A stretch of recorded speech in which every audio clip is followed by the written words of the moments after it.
विद्यार्थी मित्रांनो, जी की आपली व्होकॅब्युलरीची सिरीज चालू होती, जे की 8 वर्ड्स आपण डेली घेत आहोत.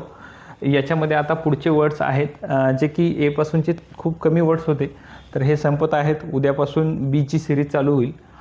तर बघूया आपण आजचे वर्ड्स जे आहेत ते 40च्या आसपास वर्ड्स जातील टोटल. तर पहिला शब्द आहे ऑस्पिशियस. ऑस्पिशियस म्हणजे शुभ, जे की फेवरेबल असू शकतं. प्रोपिटियस म्हणजे फायद्याचं किंवा फेवरेबल. फॉर्च्यून म्हणजे भाग्य असतं, हे भाग्यासाठी किंवा ऑस्पिशियस एखाद्या शुभ कार्यासाठी आहे हे. इनऑस्पिशियस म्हणजे जे शुभ नाही असं. ओमिनियस म्हणजे दुःखद किंवा खतरनाक असं. अनफेवरेबल म्हणजे जे की तुमच्या फेवरमध्ये नाही आहे असं. ओके. ॲटोनॉमस म्हणजे एक स्वायत्त संस्था किंवा सेल्फ गव्हर्निंग बॉडी जसं असतं. ॲटोनॉमस कॉलेज असतात त्या पद्धतीने स्वायत्त संस्था. इंडिपेंडंट ज्यांचा वैयक्तिक कारभार असतं, जसे की ॲटोनॉमस युनिव्हर्सिटी असतात तसं. फ्री असतं, त्यांना कुठलंही दुसरे इतर अधिकार घेता येतात असं. सेल्फ गव्हर्निंग स्वतःचं असतं. जे की अँटोनिम्समध्ये आहे डिपेंडंट, ज्या की दुसऱ्यावर डिपेंड असतात किंवा सबसिडरीज असतात. सबऑर्डिनेट म्हणजे दुय्यम दर्जाचं किंवा कोणीतरी कंट्रोल केलेलं असं. ओके. तिसरा शब्द आहे अवरीश. अवरीश म्हणजे लालची किंवा लोभी असं म्हणू शकता. लोभी पण म्हणू शकता याला. ग्रीडी म्हणजे पण लालची असतं. क्युपिडिटी म्हणजे पण लालची असतं. ग्रीड म्हणजे पण लालसा असतं. अवरिशियस म्हणजे पण लालची असतं. अवरीशपासून अवरिशियस तयार होतो. तर त्याला अँटोनिम्स आहेत. त्याला जनरॉसिटी, चॅरिटी आणि लिबर्टी असं पण लक्षात ठेवू शकता. चौथा आहे अवाव, म्हणजे कबूल करणे किंवा मान्य करणे किंवा उघडपणे एखादी गोष्ट सांगणे. ॲडमिट करणे, डिक्लेअर करणे किंवा कन्फेस करणे. त्याला अँटोनिम्स आहे कन्सील, हाईड पण करणे म्हणू शकतो. हाईड. रिजेक्ट किंवा डिनाय, नकार देणे असतं हे. ओके. तर बघू शकता हे 4 वर्ड्स चालेत. आता 5वा शब्द बघू शकता. ॲव्हेंज म्हणजे बदला, आणि त्याला म्हणजे समानार्थी. रिव्हेंज, ॲव्हेंज दोन्ही सारखे वाटतात. रिव्हेंज आणि ॲव्हेंज हे समानार्थीच आहेत. रिटेलिएट पण म्हणजे बदला घेणे असतं एखाद्या गोष्टीचा. ॲव्हेंज म्हणजे पण बदला. फॉरगिव्ह म्हणजे माफी देणे असतं. माफी, क्षमा करणे. पार्डन म्हणजे क्षमा असतं. एक्सक्यूज म्हणजे पण क्षमा करून देणे असतं. ॲब्स्कॉन्डिंग म्हणजे 6वा शब्द आहे ॲब्स्कॉन्डिंग, म्हणजे पळून जाणे किंवा भगोडा पण आपण असं म्हणू शकतो.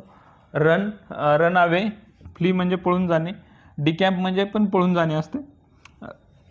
त्याला अँटोनिम्समध्ये आहे सरेंडर, जसं की काही गुन्हेगार सरेंडर करतात तसं. रिमेन म्हणजे त्या ठिकाणी राहणे किंवा स्टे करणे. तर 7वा शब्द आहे ॲड्रॉइट. ॲड्रॉइट म्हणजे कौशल्य असणारा, स्किलफुल.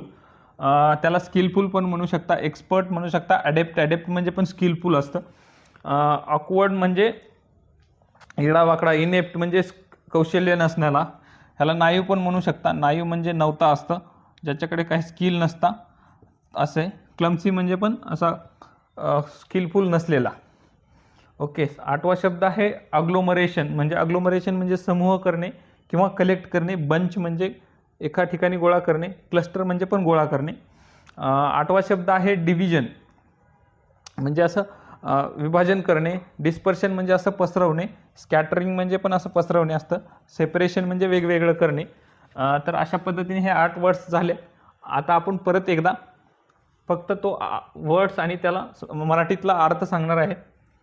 पहिला शब्द आहे ऑस्पिशियस. ऑस्पिशियस म्हणजे शुभ, जे की फेवरेबल असतं. ॲटोनॉमस म्हणजे स्वायत्त संस्था, जे की कुणाचा अधिकार नाही, स्वतःचं गव्हर्नमेंट असणारं ॲटोनॉमस म्हणतात त्याला. अवरिशियस म्हणजे लालची, लोभी म्हणू शकता. अवाव म्हणजे कबूल करणे किंवा मान्य करणे, ओपनली सांगणे एखादी गोष्ट, कबूल करणे. 4था झाला. 5वा आहे ॲव्हेंज. ॲव्हेंज म्हणजे बदला. रिव्हेंज म्हणजे पण बदला असतं, त्याला समानार्थी आहे तो. ॲब्स्कॉन्डिंग म्हणजे भगोडा असतं, पळून जाणे असतं. तर 7वा शब्द आहे ॲड्रॉइट. ॲड्रॉइट म्हणजे स्किलफुल किंवा असं एखादं कौशल्य असणारी व्यक्ती. अग्लोमरेशन म्हणजे समूह किंवा गोळा करणे. क्लस्टर पण म्हणू शकतात त्याला, कलेक्शन. तर या प्रकारे ही एची सिरीज आपण, जे की वर्ल्ड पॉवर मेडेजीच्या शेवटच्या भागात आहेत ते काही, ते आज संपत आहेत. उद्यापासून आपण बीची सिरीज चालू करणार आहोत.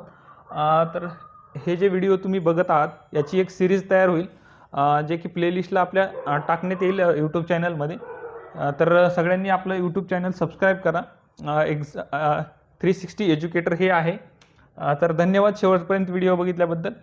थँक्यू.